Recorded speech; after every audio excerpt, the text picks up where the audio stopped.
ये ममत्व कम होने का कारण एक ही है, क्योंकि हमारी दिनचर्या से गौ माताएं लुप्त हो चुकी है। हमारी दिनचर्या में गौ माताएं नहीं है, इसलिए ममत्व भाव बहुत कम हो गया है। लेकिन एक गौ माता के अंदर कितना ममत्व भाव होता है। जब उसका बच्चा जन्म लेता है ना, उस बच्चे को आप दूर करो, उससे दूर नहीं जाने देती, वो अपने पास रखती है ना। उस बच्चे का ध्यान रखती, कभी उसके ऊपर पैर नहीं रखती है, ध्यान रखती है। भैंस पाड़ो में तो वण पाड़ा पे भले पगी दे तो वण के कहीं फर्क नहीं पड़े, वण के कई फर्क नहीं पड़े। लेकिन ममत्व भाव जो पैदा करती है, वो ममत्व भाव गौ माता पैदा करती है साहब। एक गौ माता के अंदर ममतामयी का भाव होता है साहब, त्याग समर्पण का भाव गौ माता के अंदर होता है साहब, बहुत भाव होता है गौ माता। लेकिन हम किसानों के यहाँ से भी गौ माताएं लुप्त हो रही है। हम तो किसान है ना, हमारे यहाँ से भी गौ माताएं लुप्त हो रही है। हमारे बस एक ही चीज है, अपने को क्या ऊट चंदा एक ही धंधा ना, हाय मारो पाड़ो ने हाय मारो वाड़ो, एंड्रे अलावा कहीं नहीं है। बस उठिया के एक काम है, अपना ने वो पाड़ो अमानो ने वाड़े जानो, बस फुर्सत नहीं है हमको मंदिर तक जाने की। लेकिन निवेदन करना चाहता हूं कि ये जागने का समय है, और आज अगर एक हिंदू जाग गया है, एक बेटी जाग गई है ना सब, तो बहुत कुछ हो सकता है, बहुत कुछ हो सकता है। आज वो समय नहीं है, मैं निवेदन करना चाहता हूं, आज वो समय नहीं है, दौर बदल रहा है। एक बेटियों को मजबूत बनने का समय है ना, आत्मरक्षा स्वयं कर पाए वह समय है। अब ये जैसे अपने नवरात्रि जिस दिन खत्म होगी, अगले दिन दशहरा आता है, दशहरे के दिन शस्त्र पूजा होती है। क्या होती है? शस्त्र पूजा होती है ना। अच्छा, किसके यहाँ पे शस्त्र है? हाथ खड़े करना, जिसके यहाँ हो वो हाथ खड़े करो। हमारे यहाँ तो है, आपके यहाँ किसी के यहाँ है? नहीं है, शस्त्र नहीं है। वाह, हिंदू निहत्ते ही रहते क्या? शस्त्र होना बहुत जरूरी है। देखो, मैं थोड़ा अलग बोलता हूँ, है ना, बहुत अलग बोलता हूँ। हूँ तो आपके मेरे को, यहाँ को शेरपुर को, हाँ यही का। लेकिन मेरा एक निवेदन है कि आत्मरक्षा के लिए हर हिंदू के घर में ध्यान देना। आपके घर में रामचरित्र मानस है, आपके घर में भगवत है, आपके घर में शिव महापुराण रखी हुई है, आपके घर में 18 पुराण, 6 शास्त्र उपनिषद रखे हुए हैं, और आपके घर में अगर शस्त्र नहीं है तो कुछ नहीं है साहब। शास्त्र के साथ साथ एक हिंदू के घर में एक शस्त्र होना जरूरी है, ताकि वह आत्मरक्षा कर पाए साहब, आत्मरक्षा कर पाए। किसके भरोसे बैठोगे?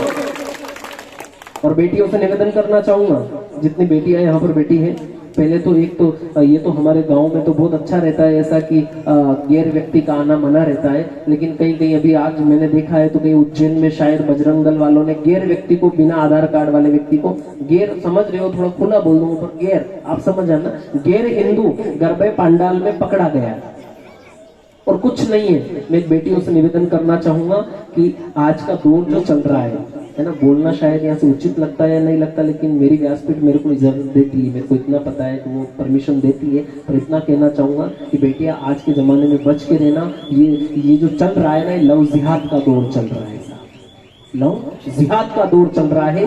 ध्यान देना इस बात पर, ध्यान देना इस बात पर।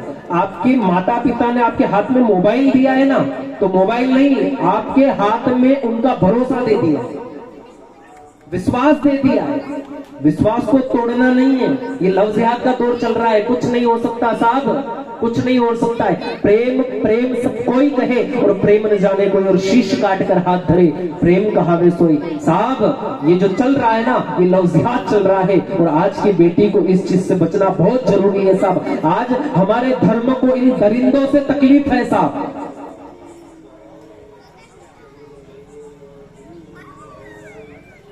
आदमी ही आदमी को छल रहा है, एक अरसे से ये क्रम चल रहा है। आदमी ही आदमी को छल रहा है, एक अरसे से ये क्रम चल रहा है। रोज चौराहे पर होता है सीताहरण, रोज चौराहे पर होता है सीताहरण, जबकि मुद्दतों से रावण जल रहा है साहब, जबकि मुद्दतों से रावण। हमारा धर्म, लोग कहते हैं ना, क्या है आपके धर्म में, कौन सा है आपका सत्य सनातन धर्म? मैं निवेदन करना चाहूंगा, जो लोग कहते हैं ना मेरे धर्म को, मैं कहना चाहूंगा कि जितना मान सम्मान आदर सत्कार मेरे धर्म में माता बहनों का है ना, इतना आदर सत्कार किसी और धर्म में नहीं है साहब। इतना सत्कार है। और वो क्या जानते हैं बेटी की महिमा को, वो क्या जानते हैं कि बेटी को, वो क्या जानते हैं कि स्त्री को, स्त्री सशक्तिकरण क्या जानते हैं वो। अरे हमारे यहाँ तो, हमारे धर्म में तो बेटियों की पूजा कन्या के रूप में, नौ दुर्गा के रूप में की जाती है। सब वो क्या जानते हैं बेटियों का भाव, क्या जानते हैं वो बेटियों का भाव। लेकिन मैं निवेदन करना चाहूंगा कि अगर आपके माता पिता ने आपके ऊपर भरोसा किया है तो आप सिर्फ इन चीजों से बच जाना। सबसे पहली चीज आपको एक ध्यान देना है कि छोड़ो मेहंदी खड्ग संभालो, छोड़ो मेहंदी खड्ग संभालो, खुद ही अपना चीर बचा लो।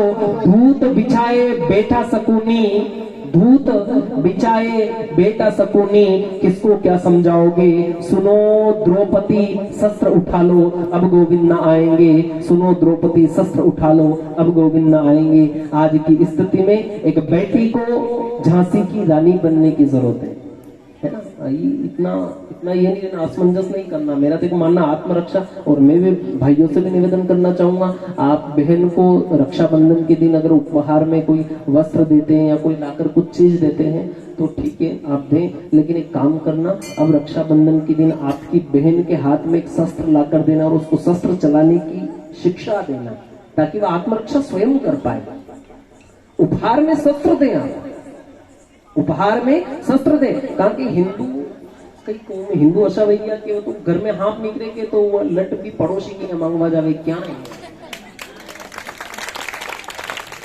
बेटे की शादी में लाखों रुपए का खर्च करते हैं आप। 10 लाख लगाए मैंने, 12 लाख में शादी की, 20 लाख में शादी की, 30 लाख में शादी की। ने तलवार किराए आती है फिर पड़ोसी की मांगे ना। कोई यूं कहता है कि क्या तलवार की जरूरत है। मैं थोड़ा अलग बोलता हूँ, देखो स्पष्टवादी अपन तो है नहीं, हमारे कई कंट्री के है नहीं। पर मेरा एक मानना है कि जब आप 20 लाख शादी में लगा सकते हो, 30 लाख शादी में लगा सकते हो, तो क्या आप तलवार घर पे लाके नहीं रख सकते हो? रख सकते ना। शस्त्र होना जरूरी, निहत्ते नहीं रहना है। लोग मनरा के मरा से भटकाव लोग मेरे वहां ठीक आत्मरक्षा स्वयं कर पाए। मैं बेटियों से निवेदन करना चाहूंगा पुनः कि आप मेरे सत्य सनातन धर्म की एक नव दुर्गा का स्वरूप हो। मैं निवेदन कर रहा हूं पुनः कि ये जो दौर चल रहा है ये थोड़ा, हालांकि लोग कह रहे हैं कि कुछ गलत हो रहा है, तो मैं तो मानता हूं कि राममय दुनिया हो चुकी है और आगे जाकर के ये राष्ट्र भी हिंदू राष्ट्र हो जाएगा। जो दौर चल रहा है ये देखते हुए हो जाएगा। लेकिन इसमें पूर्णतः प्रति व्यक्ति का, प्रति माँ का, प्रति बहन का, प्रति भाई का सहयोग चाहिएगा साहब। और यहाँ जितने भी नवयुवक खड़े हैं, मन में दृढ़ संकल्प, नवरात्रि 9 दिन कन्या का पूजन करने से कुछ नहीं होता है साहब।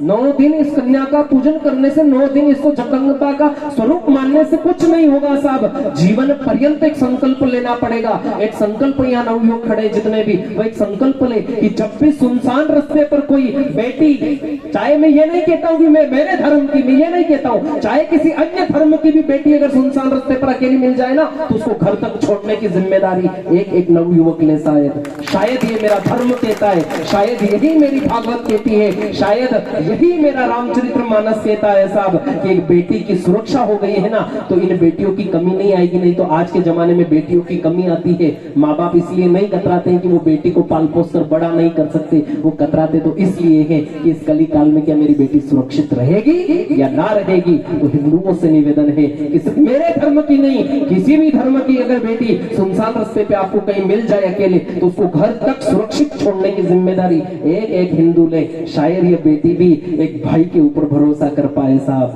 भाई के ऊपर भरोसा कर पाए। और जो आज चल रहा है ना, खान पान बिगड़ गया है, थोड़ा बोल रहा हूँ, खान पान बिगड़ गया है। मैं तो यूं नहीं कहता हूँ आप छोड़ दो, मारे कहीं कर लो यार, बचाओ तो मैंने थोड़ी दोगा।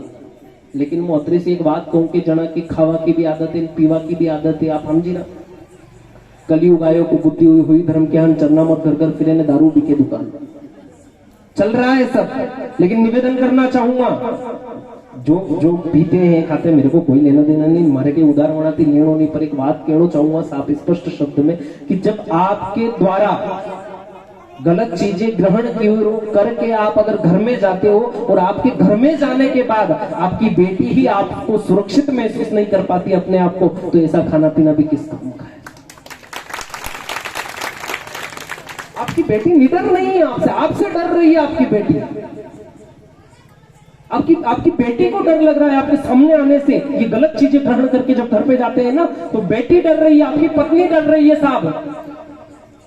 तो फिर ऐसे जीवन से तो मर जाना बेहतर है साहब, कि जिसके सामने जाते ही वो बेटी अपने आप को सुरक्षित महसूस कर लेना, तो ऐसे बाप को डूब के मर जाना चाहिए। गलत आदतें छोड़ देना, गलत संगति छोड़ देना। और संगति कब गलत छूटेगी? जब आप एक सत्संग की राह में जाएंगे, कहीं आप संतों की शरण में जाएंगे, कहीं ना कहीं आप मेरे धर्म की शरण में जाएंगे, कहीं ना कहीं आप मेरे सत्य सनातन धर्म को समझेंगे। और हमको एक चीज समझना है कि अलग अलग रोटी, अलग अलग भोजन, अलग अलग पकवान आप 33 कोटि देवी देवताओं को नहीं लगा सकते, लेकिन आप एक गौ माता को रोटी जिमा करके भोग लगा करके 33 कोटि देवी देवताओं को भोग लगा सकते हैं। अब जितना हो सके, ये लंपी वायरस चल रहा है, आपकी यहाँ की ये समिति, रामदेवरा सेवा समिति, गोभक्त समिति, ये सारी सेवाओं में लगी हुई है।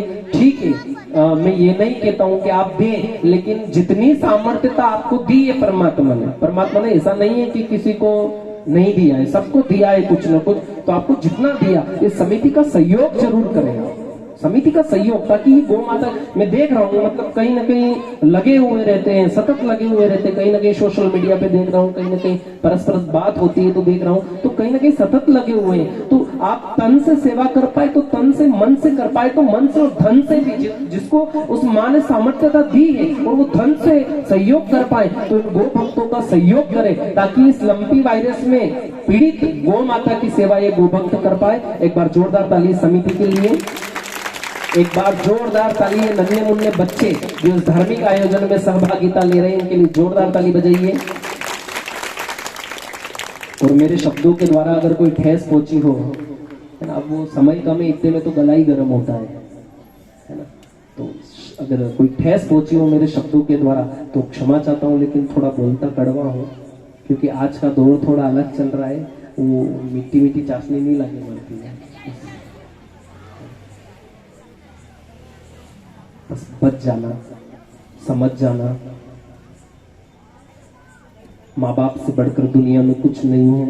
मैं तो इतना कहूँगा कि जो आप दर दर भटकते हो ना, कि गुरुजी गुरु मंत्र चाहिए, गुरुजी गुरु बनाना है, मैं शिष्य बनना चाहता हूँ या शिष्य बनना चाहती हूँ, तो मैं एक निवेदन करना चाहूँगा कि जिंदगी में माँ बाप से बढ़कर गुरु आपको कोई नहीं मिल सकता। एक ही इंसान परमात्मा ने धरती पर बनाया है, एक ही इंसान धरती पर परमात्मा ने बनाया है, जो आपकी कामयाबी पर, आपके सफल होने पर खुशी मनाता है, या आपको सफल करने के लिए खुद के हाथ, पलक पावड़े हाथ पे बिछा देता है और चरणों में रख देता है, वो माँ बाप है। अन्यथा दुनिया में कोई ऐसा नहीं है जो आपकी प्रगति देख करके खुश हो जाए। माँ बाप की प्रगति, हाँ वो चाहता है कि आप आगे बढ़ो, लेकिन वो ये नहीं चाहता है कि आप उससे आगे बढ़ो, ये माँ बाप ही चाहते हैं। तो जितना हो सके माँ बाप को समझने का प्रयास करें, माँ बाप के पास समय बिताए, सोशल मीडिया पे बिताने की बजाय, मोबाइल में लगने की बजाय, थोड़ी चर्चा कभी माँ बाप से हो जाए बैठ करके, थोड़ी चर्चा कभी माँ से कर ले, थोड़ी चर्चा कभी पिता से कर ले, माँ बाप के पास बैठ करके माँ बाप को समय दे थोड़ा। और ऐसे ही धार्मिक आयोजन में आप ऐसे ही सहयोग करें। और गौ माता सेवा समिति का एक और पुनः कहना चाहूंगा कि ये समिति अगर गौ माता की सेवा में लगी है, तो आप तन, मन और धन तीनों चीजों से सेवा करें, तन मन धन तीनों से जितना आपसे हो सके इतना इस समिति को सहयोग करें। और गौ माता की सेवा आपके घर पर लाकर भी करें, और एक एक गौ माता की सेवा के लिए प्रण ले आप और गौ माता की सेवा करें। जय सांवरिया सेठ की, जय श्री कृष्णा। एक बार जयकारा लगाएंगे, है ना, जोर से बोलो सांवरिया सेठ की। रोटियां नहीं जिमी गई, जिमी तो थोड़ा जोर बोलो, बोलो सांवरिया सेठ की जय। जय जय सियाराम, जय जय सियाराम, जय जय सियाराम, जय जय सियाराम। साचे दरबार की जय। जय श्री कृष्ण। सर्वे भवन्तु सुखिनः, सर्वे सन्तु निरामया, सर्वे भद्राणि पश्यन्तु मा कश्चित् दुःखभाग् भवेत्। ओम शांति शांति शांति। जय सांवरिया सेठ। बहुत ही